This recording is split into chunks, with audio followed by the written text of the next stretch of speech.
আজকের গল্পটা তাহলে শুরু করা যাক। প্রতি বছর শীতের সময় নানির বাড়ি বেড়াতে যাওয়ার ব্যাপারটা আমরা কোনো সময় মিস করি না। একটু একটু শীত পড়লে কাজিনরা সবাই মিলে দৌড় দিই নানি বাড়িতে। গ্রামে যাওয়ার বেশ কয়েকটি কারণও আছে। বিশেষ কারণটি হলো মামির হাতে গরম গরম ধোয়া ওঠা পিঠা, আর তার সাথে আমার নানিমার গল্প।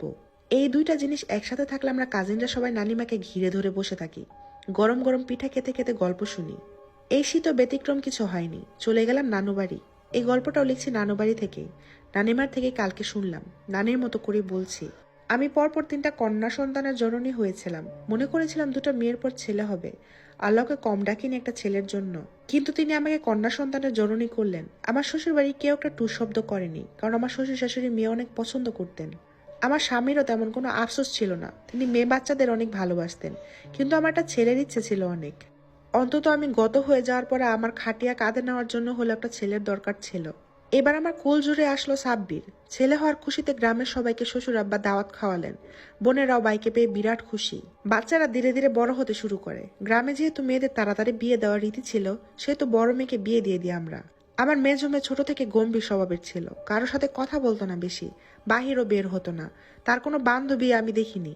এইভাবে মেজো মেয়েও এসএসসি পরীক্ষা শেষ করলো। পড়াশোনার ইচ্ছেটা আমার মেজো মেয়ে অর্থাৎ জাহানেরই বেশি ছিল, তাই তার বাবা বিয়ের জন্য এতদিন চাপ দেননি। কিন্তু ছোট মেয়ে সীমার জন্য যখন ঘর আসা শুরু হলো, তখন মেয়ের বাবা জাহানকে বিয়ের কথা বললেন। মেয়েও বাবার উপর কোনো কথা বলল না। আমার 3টা মেয়ের ছেলেটাও যথেষ্ট সুন্দর ছিল, কিন্তু জাহানকে যখনই ছেলেপক্ষ দেখতে আসতো তখনই তার চেহারা ফ্যাকাশে হয়ে যেত। অথচ অন্যান্য সময় আমার জাহানের চেহারার কোনো পরিবর্তন হতো না। অনেক ছেলে এসে দেখে যেত আমার মেয়েকে, পছন্দও করে যেত। পরে জানাবে বলে আর জানাতো না, বিয়ের কথা আর আগাতো না। এর মধ্যে আমার শ্বশুর আব্বা ইন্তেকাল করলেন। বাড়িতে এমন অবস্থায় আর বিয়ের কথা তোলা হলো না। এর মধ্যে জাহানের আচরণের কিছু পরিবর্তন লক্ষ্য করতে শুরু করলাম। বলা বাহুল্য, আমার জাহান সবসময় পরিষ্কার পরিচ্ছন্ন থাকতে পছন্দ করত। কিন্তু ইদানিং সে বাড়ির পিছনে ময়লার স্তূপের পাশে গিয়ে বসে থাকতো, বাঁশ ঝাড়ে গিয়ে নিজে নিজে কথা বলতো।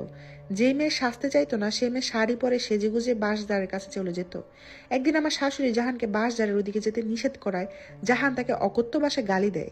মেয়ের এমন পরিস্থিতি দেখে আম্মা বলেন হুজুর এনে জাহানকে জানাতে, কারণ জাহান কিছুদিন আগেও এমন উদ্ভট আচরণ করেনি। কিন্তু এখন কি হলো জাহানের? আমাদের পারিবারিক হুজুরকে ডাকলাম ঘরে। হুজুরকে সবকিছু খুলে বলার পর তিনি জাহানের ঘরে গেলেন। জাহানের অবস্থা দেখে তিনি আমাদেরকে বললেন, যত তাড়াতাড়ি সম্ভব একজন ভালো হুজুরের কাছে যান।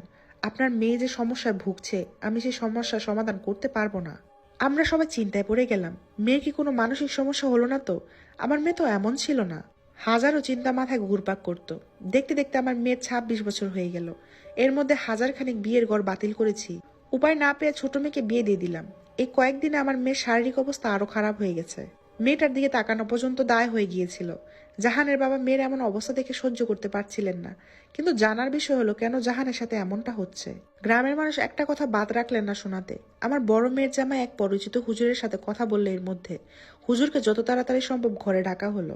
হুজুরকে সবকিছু খুলে বলার পর হুজুর জাহানকে দেখতে গেল। জাহানকে দেখে উনি যা বোঝার বুঝে গেলেন। তারপর বাঁশ ঝাড়ের কাছে গিয়ে দেখেন একটা ডাল ঝুঁকে আছে। হুজুর দোয়া পরে চলে আসলেন কোনো কথা না বলে। পরদিন হুজুর কিছু পানি পড়া আর তাবিজ নিয়ে আসলেন সাথে করে। দোয়া পরে জাহানকে ঝেড়ে দিলেন। তাবিজটা গিয়ে বাঁশ ঝাড়ে ঝুঁকে যাওয়া ডালের নিচের মাটিতে পুঁতে দিলেন। তারপর বললেন, আশা করি আপনাদের মেয়ের মধ্যে ঠিক হয়ে যাবে। সবাই বেশ খুশি হয়েছিলাম এই ভেবে যে মেয়েটা তবে আগের মতো হয়ে যাবে। কিন্তু এই সপ্তাহখানিক পর জাহানের উদ্ভট আচরণ আরো বাড়তে থাকে। রক্ত বমি করতে শুরু করে। ওর এই অবস্থা দেখে হুজুরকে আবার ফোন দিলে ওনার কাছ থেকে এমন কিছু জানতে পারি যার জন্য আমরা কেউই প্রস্তুত ছিলাম না। জাহানকে কালো জাদু করা হয়েছে বিয়ের বন্ধের জন্য।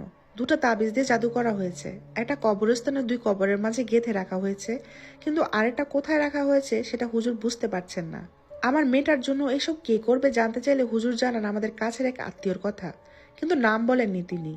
এর মধ্যে হুজুর কবরস্থানে গিয়ে 2 কবরের মাঝে পুঁতে রাখা তাবিজটি জ্বালিয়ে ফেলেন, কিন্তু অন্য তাবিজটি অনেক খোঁজার পরও পাওয়া যায়নি। এরপর প্রায় 2 বছরের মতো কেটে যায়। অনেক চেষ্টার পরও যখন জাহানের বিয়ের কোনো ব্যবস্থা করতে পারছিলাম না কেউ, তখন কোনো উপায় না পেয়ে সাব্বিরের বিয়ে দিয়ে দিই আমরা। কিন্তু জাহানকে বিয়ে দিতে পারিনি, এখনো দিতে পারিনি। জানি না ঘটনাটি কতটুকু গুছিয়ে বলতে পেরেছি, তবে আশা রাখছি আমার ভুলগুলো ক্ষমার দৃষ্টিতে দেখবেন। বিশ্বাস করা বা না করা এটা একান্ত আপনাদের ব্যক্তিগত ব্যাপার। আমি হচ্ছে আমার নানিমার বড় কন্যার মেয়ে। ছোট থেকে দেখে আসছি জাহান খালামণিকে। একা একা থাকতেন সব সময়। নিজে বাড়ি ভাড়া করে থাকেন এখনো। নিজেরটা নিজে করতে পছন্দ করেন। এখন জাহান খালামণির বয়স 40-এর বেশি হবে, কিন্তু এখনো তিনি অবিবাহিত রয়ে গেছেন। তবে আমাদেরকে তিনি নিজের মেয়ের মতো ভালোবাসেন। খালামণি বর্তমানে শিক্ষিকা হিসেবে চাকরিরত রয়েছেন। নানিমার থেকে শুনেছিলাম খালামণির জন্য হাজারখানিক বিয়ের প্রস্তাব এসেছিল। তাদেরও পছন্দ হতো, কিন্তু দৃশ্যমান কোনো কারণ ছাড়া সেই শব্দে সম্পর্কটা এগোতো না। কালো জাদু বিষয়টা অনেক খারাপ। আমি কালো জাদুর যতগুলো গল্প পড়েছি সবগুলো নিজের মানুষই করেছে। বুঝি না আসলে নিজের মানুষরা, আপন মানুষরা কেন একে অন্যের ক্ষতি করতে ব্যস্ত হয়ে থাকে, একে অন্যের ভালোটা কেন দেখতে পারে না। যাই হোক, আজকের গল্প এখানেই শেষ।